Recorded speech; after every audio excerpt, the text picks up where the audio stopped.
Okay. No, it's, yeah, we're a ways off, like at least a few weeks or more, 5 weeks or something. So. Right. Good morning. Good morning. You guys all good? All right, well, I want to welcome everybody to Republican headquarters for announcement regarding the upcoming special election for the 26th Congressional District. The county Democrats feel that they're entitled to this seat, but the Erie and Niagara Republican parties, working alongside the Conservative Party, are proud to make sure that voters have a choice in this election. They will have the opportunity to choose between a career politician whose signature accomplishment is his campaign war chest, or they can support a U.S. Army veteran, a retired federal law enforcement official, a community leader, and a successful local town supervisor. Somebody who has earned the support of both Republicans and Democrats by delivering on the things that he's promised, like lowering taxes, delivering transparent, effective government, enacting term limits for politicians, and fostering an economic development policy that creates jobs in his community. The voters deserve a choice in this special election, and I couldn't be more proud to support a great choice to represent the 26th Congressional District, West Seneca Town Supervisor, Gary Dixon.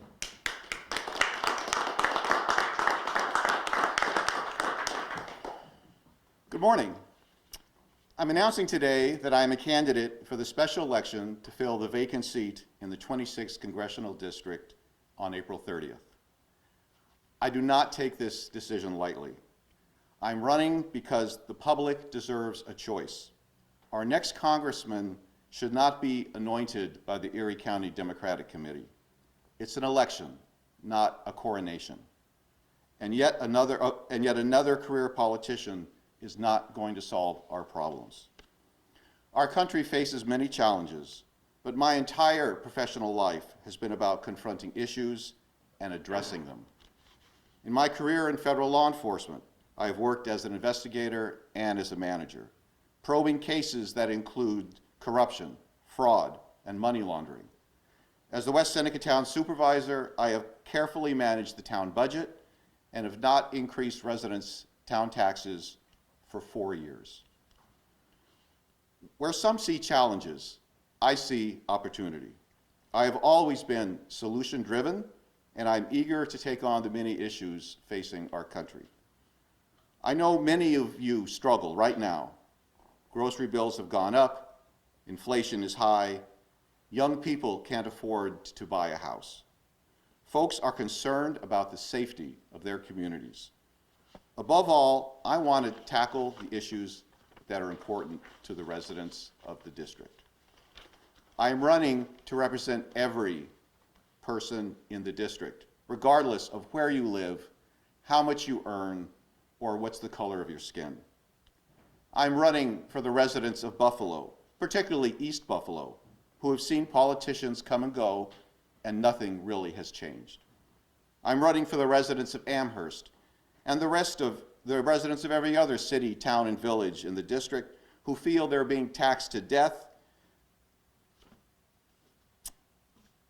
I'm running for the residents of Cheektowaga, who were not consulted before migrants were put in their town.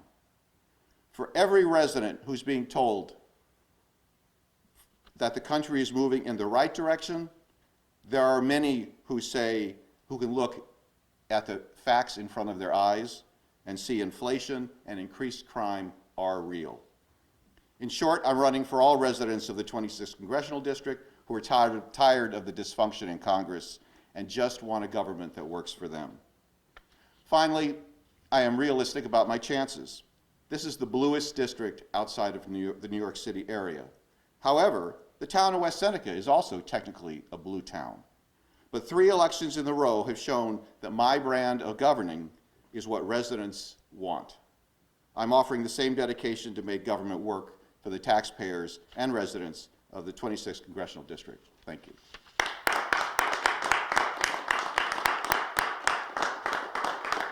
Take any questions from the press?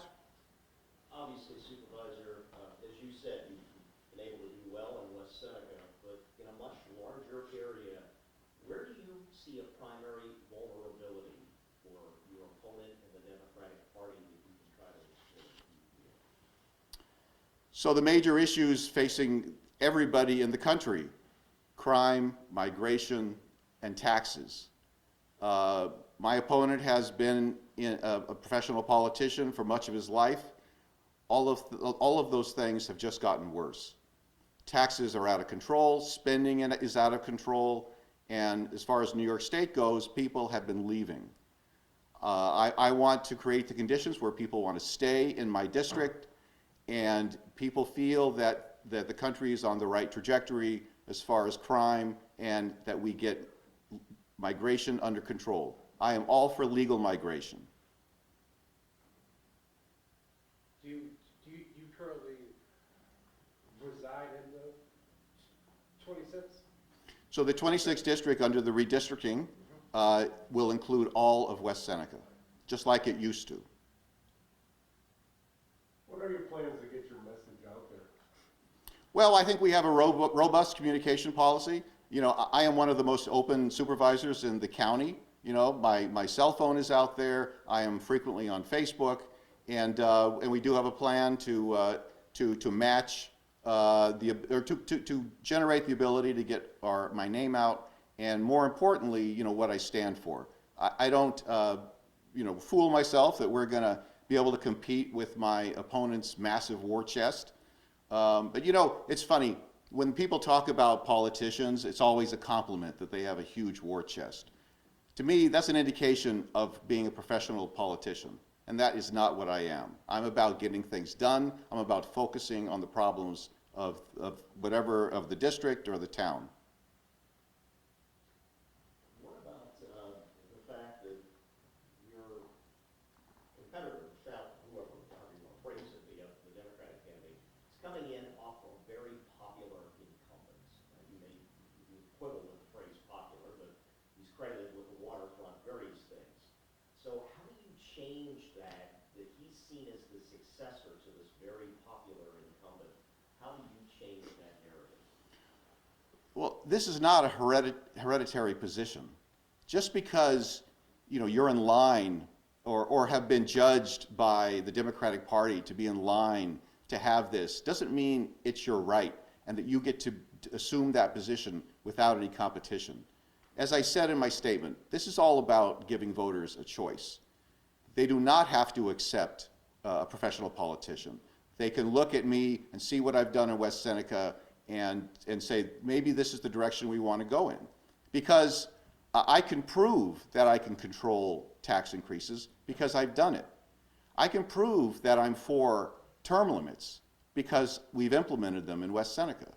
I am for a wide variety of issues that don't get much play in the press nowadays, which is, for example, things like term limits or about control over the money that's taken over our government.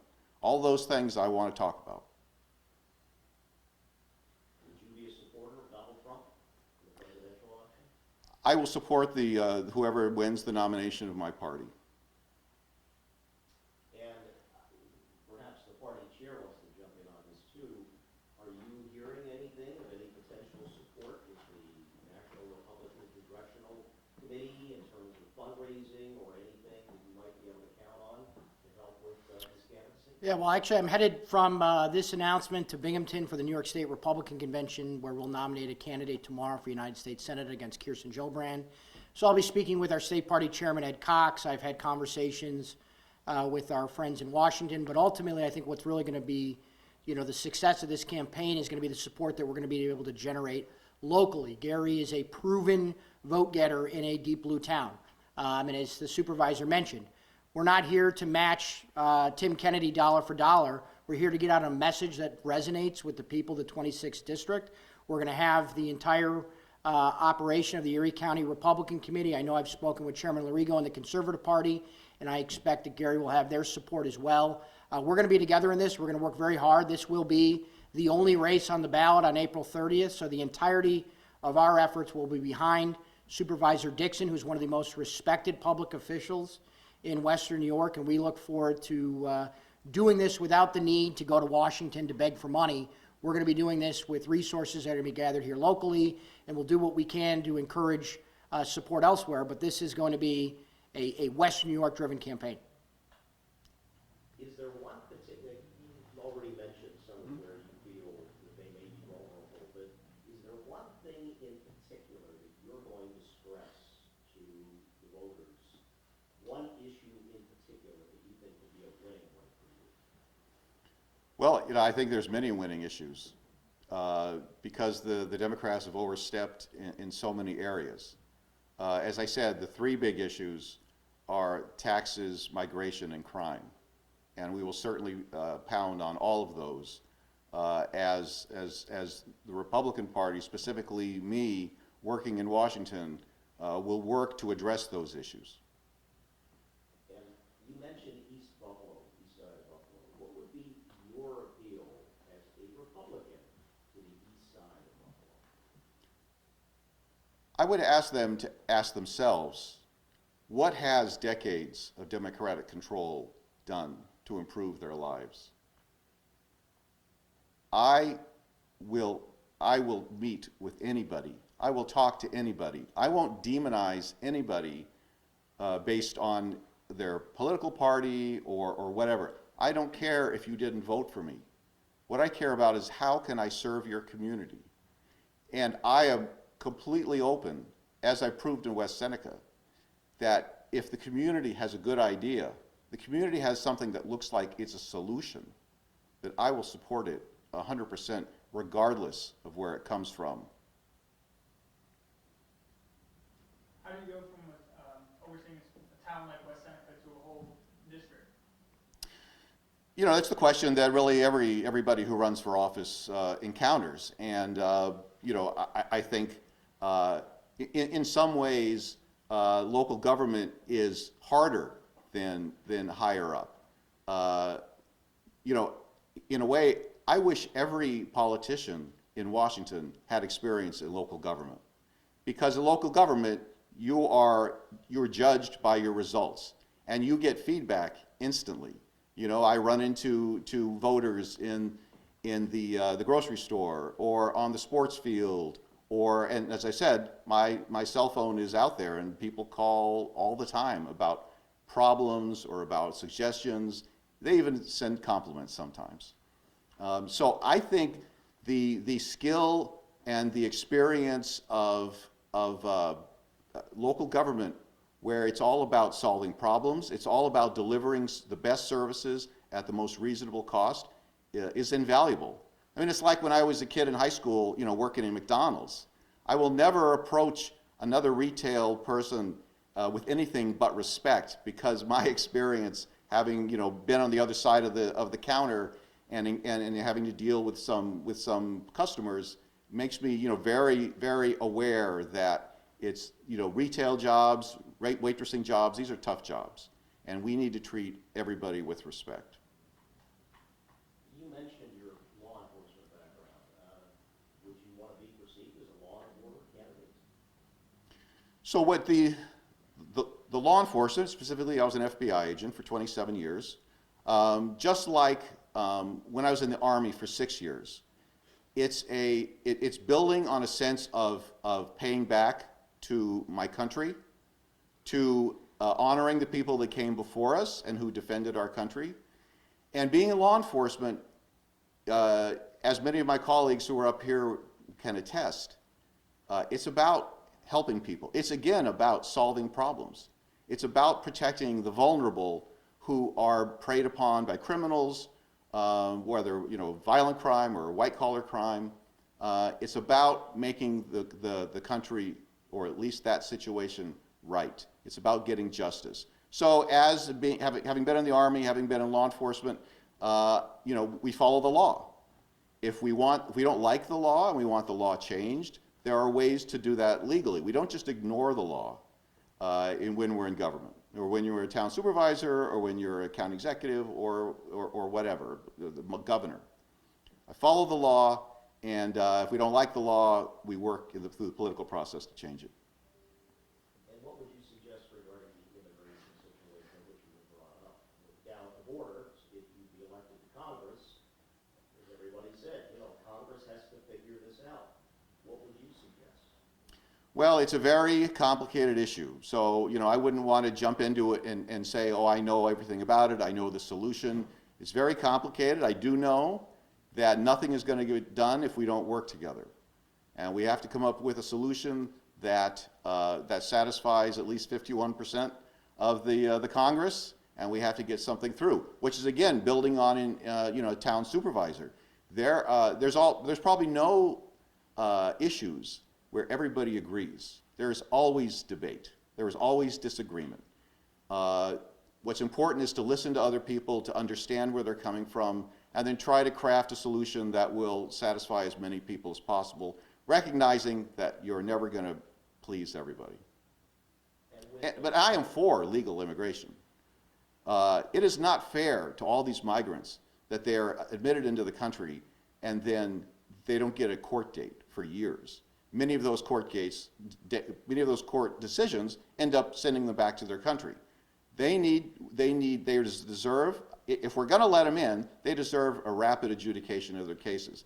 Ideally, they should follow the law, and those kind of decisions should be taking place in the first safe country that they vacate. They shouldn't be able to go from, you know, through 5 different countries to get to the United States.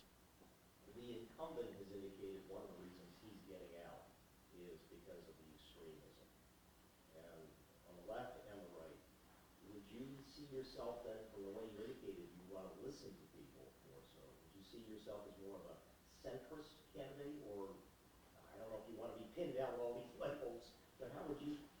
You have to find solutions that please a variety of people. And so almost by definition, that puts you more towards the center. Yeah. And you know, as far as him being frustrated, I absolutely get it. That's why I'm for term limits, frankly. Because nobody is indispensable. Everybody can be replaced. Everybody else has good ideas. So you do your time, you know, whatever term limits we would come up with, whether it's 10 years or 16 years or whatever. But after a while, you get stale. And maybe you don't admit that you've gotten stale, but you have. So it's always time. It's always appropriate, I think, to rotate people through and to give everybody a chance. Because certainly the current situation in Congress is not helping. All set? Thank you guys very much. Thank you.